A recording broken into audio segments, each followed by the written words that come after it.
শ্রীরামকৃষ্ণ বিভিন্ন সময় কথার ছলে শ্রীযুক্ত কেশবচন্দ্র সেনকে নানা আধ্যাত্মিক উপদেশ দিতেন।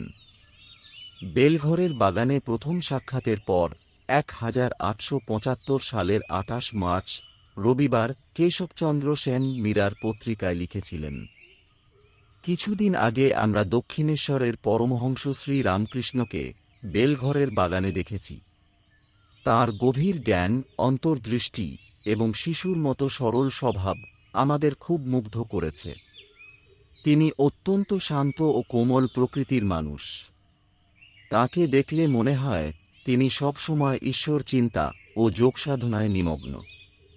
এখন আমাদের মনে হচ্ছে হিন্দু ধর্মের গভীরে প্রবেশ করলে কত সৌন্দর্য, সত্য এবং পবিত্রতা খুঁজে পাওয়া যায়।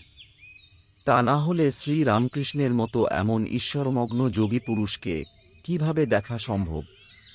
এরপর 1876 সালের জানুয়ারিতে মাঘোৎসবে কেশবচন্দ্র সেন টাউন হলে আমাদের বিশ্বাস ও অভিজ্ঞতা বিষয়ের ওপর বক্তৃতা দেন। সেই বক্তৃতাতেও তিনি হিন্দু ধর্মের সৌন্দর্য ও মহিমার কথা আন্তরিকভাবে তুলে ধরেছিলেন। শ্রীরামকৃষ্ণ যেমন কেশবচন্দ্র সেনকে গভীরভাবে ভালোবাসতেন, তেমনি কেশব ও তাঁকে আন্তরিক শ্রদ্ধা ও ভক্তি করতেন। প্রায় প্রতি বছর ব্রহ্মোৎসবের সময় এবং অন্য সময়েও তিনি দক্ষিণেশ্বরে গিয়ে শ্রীরামকৃষ্ণের সঙ্গে দেখা করতেন। অনেক সময় তিনি তাঁকে নিজের বাড়ি কমল কুটিরে নিয়ে আসতেন। কখনো কখনো একান্তে তাঁকে বাড়ির দ্বিতীয় তলার উপাসনা কক্ষে নিয়ে গিয়ে গভীর ভক্তি ভরে ঈশ্বরের উপাসনা ও আধ্যাত্মিক আনন্দে সময় কাটাতেন। 1879 সালের ভাদ্র মাসের উৎসবের সময় কেশবচন্দ্র সেন আবার শ্রীরামকৃষ্ণকে নিমন্ত্রণ করে বেলঘরের তপবনে নিয়ে যান। 15 সেপ্টেম্বর সোমবার এবং 21 সেপ্টেম্বর তিনি তাঁকে কমলকুটিরের উৎসবেও নিয়ে যান। সেই অনুষ্ঠানে শ্রীরামকৃষ্ণ ভাব সমাধিতে চলে গেলে ব্রাহ্ম ভক্তদের সঙ্গে তাঁর একটি বিখ্যাত ছবি তোলা হয়। ছবিতে তিনি দাঁড়িয়ে সমাধিস্থ অবস্থায় আছেন এবং হৃদয় রাম তাঁকে ধরে আছেন। পরে 22 অক্টোবর মহাষ্টমী নবমীর দিন কেশব দক্ষিণেশ্বরে গিয়ে আবার শ্রীরামকৃষ্ণের দর্শন করেন। এরপর 29 অক্টোবর কোজাগরী পূর্ণিমার দিনে কেশবচন্দ্র প্রায় 80 জন ভক্তকে নিয়ে স্টিমার, বজরা ও নৌকায় করে দক্ষিণেশ্বরে আসেন। তাঁদের সঙ্গে ছিল পতাকা, ফুল, খোল, করতাল ও অন্যান্য বাদ্যযন্ত্র। হৃদয় রাম তাঁদের অভ্যর্থনা করেন। সবাই ভক্তি গান গাইতে গাইতে শ্রীরামকৃষ্ণের কাছে যান। পঞ্চবটি থেকে ব্রাহ্ম ভক্তরাও কীর্তন করতে করতে যোগ দেন। সেই সময় শ্রীরামকৃষ্ণ মাঝে মাঝেই ভাব সমাধিতে চলে যাচ্ছিলেন। সন্ধ্যায় গঙ্গার ঘাটে পূর্ণিমার চাঁদের আলোয় কেশব উপাসনা করেন। উপাসনার পর শ্রীরামকৃষ্ণ সবাইকে বলতে বলেন, ব্রহ্ম, আত্মা, ভগবান, ব্রহ্ম, মায়া, জীব, জগৎ এবং ভাগবত, ভক্ত, ভগবান। কেশব ও তাঁর সঙ্গীরা ভক্তি ভরে এই কথাগুলি একসঙ্গে উচ্চারণ করেন। এরপর শ্রীরামকৃষ্ণ বলেন, বলো গুরু, কৃষ্ণ, বৈষ্ণব। তখন কেশব হেসে বলেন, মহাশয়, এখন আমরা এতদূর যেতে পারব না। যদি আমরা গুরু, কৃষ্ণ, বৈষ্ণব বলি তাহলে অনেকে আমাদের বোঁড়া বলবে। শ্রীরামকৃষ্ণ হেসে উত্তর দেন, বেশ, তোমরা যতটুকু পারো ততটুকুই বলো। এর কিছুদিন পরে 13 নভেম্বর 1879 সালে কালী পূজার পর রাম, মনমোহন ও গোপাল মিত্র প্রথমবার দক্ষিণেশ্বরে গিয়ে শ্রীরামকৃষ্ণের দর্শন করেন। 1880 সালের গ্রীষ্মকালে একদিন রাম ও মনমোহন কমল কুটিরে কেশবচন্দ্র সেনের সঙ্গে দেখা করতে যান। তাদের জানতে ইচ্ছা হয়েছিল কেশববাবু শ্রীরামকৃষ্ণকে কিভাবে দেখেন। উত্তরে কেশব বলেন, দক্ষিণেশ্বরের পরমহংস কোনো সাধারণ মানুষ নন। বর্তমানে তাঁর মতো মহান ব্যক্তি পৃথিবীতে আর নেই। তিনি অত্যন্ত পবিত্র, অসাধারণ এবং বিরল মহাপুরুষ। তাই তাঁকে খুব যত্নে রাখতে হয়। অযত্ন করলে তাঁর শরীর বেশি দিন থাকবে না। যেমন খুব দামি ও মূল্যবান জিনিস কাঁচের বাক্সে যত্ন করে রাখা হয়, তেমনি তাঁকেও যত্নে রাখা উচিত। এর কিছুদিন পরে 1881 সালের জানুয়ারিতে মাঘোৎসবের সময় কেশবচন্দ্র সেন আবার দক্ষিণেশ্বরে গিয়ে শ্রীরামকৃষ্ণের দর্শন করেন। সেই সময় সেখানে রাম, মনমোহন, জয় গোপাল সেন সহ আরও অনেক ভক্ত উপস্থিত ছিলেন। এরপর 1881 সালের 15 জুলাই শুক্রবার কেশবচন্দ্র আবার দক্ষিণেশ্বর থেকে শ্রীরামকৃষ্ণকে স্টিমারে করে নিয়ে যান। 1881 সালের নভেম্বর মাসে মনমোহনের বাড়িতে শ্রীরামকৃষ্ণকে নিয়ে একটি ভক্তি উৎসবের আয়োজন করা হয়। কেশবচন্দ্রও সেই অনুষ্ঠানে নিমন্ত্রিত হয়ে যোগ দেন। সেখানে ত্রৈলোক্যনাথ সহ কয়েকজন ভক্ত সুন্দর ভক্তিগান পরিবেশন করেন। এরপর 1881 সালের ডিসেম্বর মাসে রাজেন্দ্র মিত্র তাঁর বাড়িতে শ্রীরামকৃষ্ণকে নিমন্ত্রণ করেন। কেশবচন্দ্রও সেই অনুষ্ঠানে উপস্থিত ছিলেন। রাজেন্দ্র মিত্র ছিলেন রাম ও মনমোহনের মামা। রাম, মনমোহন, রাজমোহন এবং রাজেন্দ্র মিলে কেশবচন্দ্রকে বিশেষভাবে আমন্ত্রণ জানান। সেই সময় কেশবচন্দ্র তাঁর ভাই অঘোরনাথের মৃত্যুর কারণে অশৌচ পালন করছিলেন। তাই অনেকেই ভেবেছিলেন তিনি হয়তো অনুষ্ঠানে আসবেন না। কিন্তু খবর পেয়ে কেশবচন্দ্র বললেন, এ কি কথা! পরমহংস মহাশয় আসবেন আর আমি যাব না? অবশ্যই যাব। অশৌচের জন্য আমি শুধু আলাদা জায়গায় খাওয়া দাওয়া করব।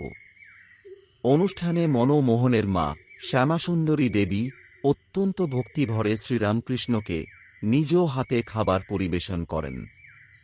রামচন্দ্র সেই সময় তাঁর সেবায় দাঁড়িয়েছিলেন। সেদিন বিকেলে সুরেন্দ্রনাথ শ্রীরামকৃষ্ণকে চীনাবাজারে নিয়ে গিয়ে তাঁর একটি আলোকচিত্র তোলেন।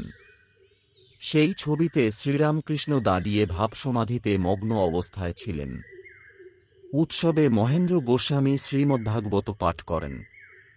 1882 সালের জানুয়ারিতে মাঘোৎসব উপলক্ষে সিমুলিয়া ব্রাহ্ম সমাজের একটি বড় উৎসব হয়। জ্ঞান চৌধুরীর বাড়ির দালান ও উঠোনে উপাসনা এবং কীর্তনের আয়োজন করা হয়। সেখানে শ্রীরামকৃষ্ণ ও কেশবচন্দ্র দুজনেই নিমন্ত্রিত হয়ে উপস্থিত ছিলেন। এই উৎসবেই শ্রীরামকৃষ্ণ প্রথম নরেন্দ্রনাথের গান শোনেন। তাঁর গান শুনে খুব আনন্দিত হন এবং নরেন্দ্রকে দক্ষিণেশ্বরে এসে তাঁর সঙ্গে দেখা করার জন্য আমন্ত্রণ জানান। 1882 সালের 23 ফেব্রুয়ারি 12ই ফাল্গুন বৃহস্পতিবার কেশবচন্দ্র সেন আবার কয়েকজন ভক্তকে নিয়ে দক্ষিণেশ্বরে শ্রীরামকৃষ্ণের দর্শনে আসেন। তাঁর সঙ্গে ছিলেন আমেরিকার খ্রিস্টান ধর্মপ্রচারক জোসেফ কুক এবং মিস পিকট। পরে কেশবচন্দ্র শ্রীরামকৃষ্ণকে ভক্তদের সঙ্গে স্টিমারে নিয়ে যান। সেখানে জোসেফ কুক প্রথমবার শ্রীরামকৃষ্ণের ভাবসমাধির দৃশ্য দেখে বিস্মিত হন। সেই স্টিমারে নগেন্দ্রনাথও উপস্থিত ছিলেন। তার কাছ থেকেই সব ঘটনা শুনে মাস্টার মহাশয় অর্থাৎ মহেন্দ্রনাথ গুপ্ত প্রায় 10-15 দিনের মধ্যে প্রথমবার দক্ষিণেশ্বরে গিয়ে শ্রীরামকৃষ্ণের দর্শন করেন। প্রায় 3 মাস পরে 1882 সালের 2 এপ্রিল বিকেল 5টার সময় শ্রীরামকৃষ্ণ নিজে কেশবচন্দ্রকে দেখতে তাঁর বাড়ি কমলকুটিরে যান। সেদিন কেশবচন্দ্র বাড়ির ভেতরে ছিলেন। খবর পেয়ে তিনি জামা ও চাদর পরে এসে শ্রীরামকৃষ্ণকে প্রণাম করেন। তিনি তখন তাঁর অসুস্থ বন্ধু কালীনাথ বসুকে দেখতে যাওয়ার প্রস্তুতি নিচ্ছিলেন। কিন্তু শ্রীরামকৃষ্ণ এসেছেন শুনে আর কোথাও যাননি। শ্রীরামকৃষ্ণ স্নেহভরে বললেন, তোমার অনেক কাজ, আবার খবরের কাগজেও লিখতে হয়, তাই দক্ষিণেশ্বরে আসার সময় পাও না। সেই জন্য আমি তোমাকে দেখতে এসেছি। তোমার অসুখের খবর শুনে আমি মায়ের কাছে ডাব আর চিনি নিবেদন করেছিলাম। বলেছিলাম, মা, কেশবের যদি কিছু হয়ে যায় তাহলে কলকাতায় গিয়ে আমি তার সঙ্গে কথা বলবো। এরপর শ্রীরামকৃষ্ণ প্রতাপচন্দ্র মজুমদার সহ অন্য ব্রাহ্ম ভক্তদের সঙ্গে নানা আধ্যাত্মিক আলোচনা করতে থাকেন। সেখানে মাস্টার মহাশয়ও বসেছিলেন। তাকে দেখে শ্রীরামকৃষ্ণ কেশবকে মজা করে বললেন, ইনি এখন আর দক্ষিণেশ্বরে আসেন না কেন? একবার জিজ্ঞেস তো করো। সব সময় বলেন, স্ত্রী সন্তানের প্রতি আমার মন নেই। আসলে মাস্টার মহাশয় তখন মাত্র 1 মাস ধরে দক্ষিণেশ্বরে আসা যাওয়া করছিলেন। কয়েকদিন আসতে দেরি হওয়ায় শ্রীরামকৃষ্ণ স্নেহের সঙ্গে এই কথা বলেছিলেন। তিনি আগে থেকেই বলে রেখেছিলেন, যদি আসতে দেরি হয় তাহলে যেন তাকে একটি চিঠি লেখা হয়। এ সময় ব্রাহ্ম ভক্তরা একজন পণ্ডিতকে দেখিয়ে বললেন, ইনি বেদ ও অন্যান্য শাস্ত্রে খুব পণ্ডিত। শ্রীরামকৃষ্ণ তাঁর দিকে তাকিয়ে বললেন, হ্যাঁ, ওর চোখ দেখে মনে হচ্ছে, ওর অন্তরের অবস্থাও বোঝা যায়। যেমন কাঁচের দরজা দিয়ে ঘরের ভেতরের জিনিস দেখা যায়, তেমনি। এরপর ত্রৈলোক্যনাথ ভক্তি গান গাইতে শুরু করেন। সন্ধ্যা হয়ে গেলে প্রদীপ জ্বালানো হয় আর গান চলতে থাকে। গান শুনতে শুনতে হঠাৎ শ্রীরামকৃষ্ণ উঠে দাঁড়ালেন। তিনি মায়ের নাম উচ্চারণ করতে করতে গভীর ভাব সমাধিতে চলে গেলেন। কিছুক্ষণ পরে স্বাভাবিক অবস্থায় ফিরে এসে নিজেই নাচতে নাচতে গান ধরলেন। আমি কোনো মদ পান করি না। আমি মা কালীর নাম স্মরণ করে তাঁর প্রেম ও ভক্তির অমৃত পান করি। সেই ঈশ্বর প্রেমে আমার মন এমনভাবে মেতে ওঠে যে সাধারণ মদের নেশাও তার কাছে তুচ্ছ মনে হয়। গুরু আমাকে ভক্তির পথ দেখিয়েছেন। সংসারের নানা অভিজ্ঞতাকে কাজে লাগিয়ে এবং জ্ঞানের আগুনে মনকে শুদ্ধ করে আমি ঈশ্বর প্রেমের সেই অমৃত লাভ করেছি। সেই প্রেমেই আমার মন সর্বদা আনন্দে বিভোর থাকে। গুরু যে মূল মন্ত্র দিয়েছেন তা নিয়মিত সাধনা ও আত্মশুদ্ধির মাধ্যমে হৃদয়ে প্রতিষ্ঠা করতে হয়। তখন ঈশ্বরের কৃপায় এমন এক আধ্যাত্মিক আনন্দ লাভ হয় যা মানুষকে জীবনের 4টি প্রধান লক্ষ্য ধর্ম, অর্থ, কাম ও মোক্ষ চতুর্বর্গ লাভের পথে এগিয়ে দেয়। অর্থাৎ জাগতিক নেশা নয়, ঈশ্বরের নাম, গুরুর উপদেশ এবং ভক্তির আনন্দই মানুষের জীবনের প্রকৃত ও সর্বোচ্চ আনন্দ। শ্রীরামকৃষ্ণ স্নেহভরা চোখে কেশবচন্দ্রের দিকে তাকিয়েছিলেন। মনে হচ্ছিল কেশব তাঁর খুব আপনজন।